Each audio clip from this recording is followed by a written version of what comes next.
Hi all. Street ಸ್ಟೈಲಲ್ಲಿ one of the popular recipe ಅಂತಲೇ ಹೇಳ್ಬೋದು ಪಾವ್ ಭಾಜಿ. ಇದು ಪರ್ಸ್ನಲಿ ನನಗೂ ಕೂಡ ತುಂಬಾ ಇಷ್ಟವಾದಂಥ ರೆಸಿಪಿ. ಇದರಲ್ಲಿ ನಾವು ಯಾವುದೇ ಎಕ್ಸ್ಟರ್ನಲ್ ಕಲರಿಂಗ್ ಕೂಡ ಹಾಕಿಲ್ಲ, ಬಟ್ ಈ ಥರ ಚೆನ್ನಾಗಿ ಕಲರ್ ಮತ್ತು ಟೇಸ್ಟ್ ಕೂಡ ತುಂಬಾ ಚೆನ್ನಾಗಿ ಬರುತ್ತೆ.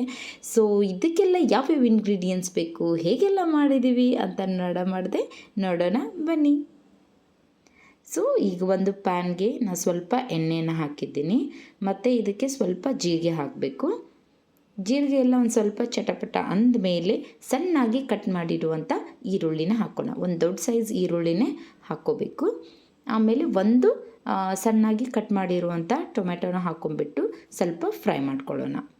ಇದಕ್ಕೆ ಫ್ರೆಶ್ ಆಗಿ ಕುಟ್ಟಿರುವಂಥ ಜಿಂಜರ್ ಗಾರ್ಲಿಕ್ ಪೇಸ್ಟ್ ಮತ್ತು 1 ಸ್ಪೂನಷ್ಟು ಕೆಂಪು ಖಾರದ ಪುಡಿ, ಸ್ವಲ್ಪ ಅರಿಶಿನ ಹಾಕಿಬಿಟ್ಟು ಇದನ್ನು ಕೂಡ ಚೆನ್ನಾಗಿ ಫ್ರೈ ಮಾಡೋಣ.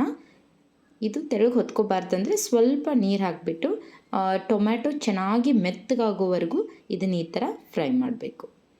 ಈಗ ಸ್ವಲ್ಪ ರುಚಿಗೆ ತಕ್ಕಷ್ಟು ಉಪ್ಪನ್ನು ಹಾಕ್ಕೊಳ್ಳೋಣ.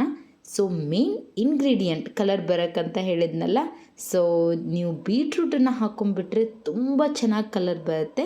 ಸೊ ಬೀಟ್ರೂಟನ್ನು ಕೂಡ ನಾನು ಆಲ್ರೆಡಿ ಕಟ್ ಮಾಡಿ ಕುದಿಸ್ಕೊಂಡು ಇಟ್ಕೊಂಡಿದ್ದೆ, ಬೀಟ್ರೂಟ್ ಮತ್ತು ಪೀಸ್. ಸೊ ಎರಡನ್ನೂ ಕೂಡ ಹಾಕ್ತಾಯಿದ್ದೀನಿ.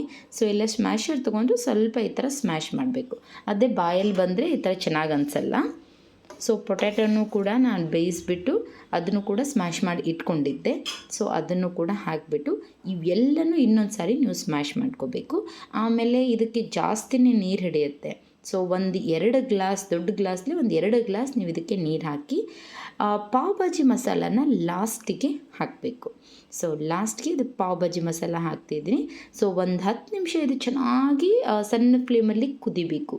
ಕುದ್ದಾದಮೇಲೆ ಗಾರ್ನಿಷಿಗೆ ನೀವು ಸ್ವಲ್ಪ ಸಣ್ಣಾಗಿ ಕಟ್ ಮಾಡಿರುವಂಥ ಕೊತ್ತಂಬರಿ ಹಾಕಿ ಇನ್ನೊಂದು 2 ನಿಮಿಷ ಕುದಿಸ್ಬಿಟ್ರೆ ನಮ್ಮದು ಪಾವ್ ಭಾಜಿ ರೆಡಿ.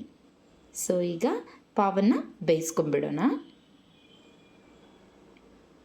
ಈಗ ಪ್ಯಾನ್ಗೆ ಸ್ವಲ್ಪ ತುಪ್ಪನ ಹಾಕಿಬಿಟ್ಟು ಈ ಥರ ಮಿಡಲಲ್ಲಿ ಕಟ್ ಮಾಡಿ ಎರಡನ್ನೂ ಚೆನ್ನಾಗಿ ಬೇಯಿಸ್ಕೊತಾ ಇದ್ದೀನಿ. ಸೊ ಇದನ್ನು ಬೇಯಿಸ್ಕೊಂಡ್ರೇ ಚೆನ್ನಾಗಿರೋದು, ಇಲ್ಲಾಂದರೆ ಬ್ರೆಡ್ ಅಲ್ವಾ, ಸೊ ಹಸಿಯಾಗಿ ಬರುತ್ತೆ, ತಿನ್ನೋಕ್ಕೆ ಸರಿ ಅನಿಸಲ್ಲ. ಸೊ ಒಂದು ಸ್ವಲ್ಪ ತುಪ್ಪ ಹಚ್ಬಿಟ್ಟು 2 ಸೈಡ್ ನೀವು ಇದನ್ನು ಚೆನ್ನಾಗಿ ಬೇಯಿಸ್ಕೊಂಡ್ಬಿಟ್ರೆ ಟೇಸ್ಟ್ ಅಂತೂ ಅಲ್ಟಿಮೇಟ್ ಆಗಿರುತ್ತೆ.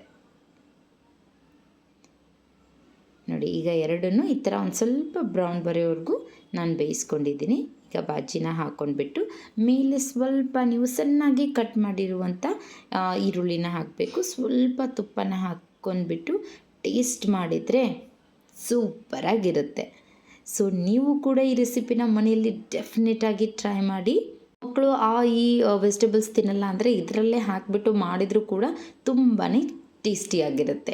ಬ್ರೇಕ್ಫಾಸ್ಟ್ ಅಥವಾ ಈವ್ನಿಂಗ್ ಸ್ನ್ಯಾಕ್ಸ್ಗೂ ಕೂಡ ನೀವು ಇದನ್ನು ಮಾಡ್ಕೊಂಡು ತಿನ್ಬೋದು, ತುಂಬಾ ಟೇಸ್ಟಿಯಾಗಿರುತ್ತೆ. ಡೆಫಿನೆಟ್ಲಿ ನೀವು ಈ ರೆಸಿಪಿನ ಮನೆಯಲ್ಲಿ ಟ್ರೈ ಮಾಡ್ತೀರಾ ಅಂದ್ಕೊಂಡಿದ್ದೀನಿ. ಸೊ ನಿಮಗೆ ಈ ರೆಸಿಪಿ ಇಷ್ಟ ಆದರೆ like, share and subscribe. Thank you.